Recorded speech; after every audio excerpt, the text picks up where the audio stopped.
特价的都是束口裤，可以拿来束口的裤子。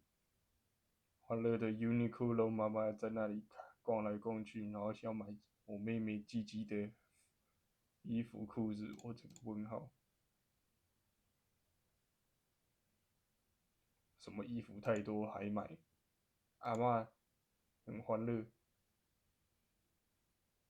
妈妈想要走逆向搭乘手扶梯砸店台北信义区百货公司贵妇百货，然后手扶梯逆向行走，使用暴力。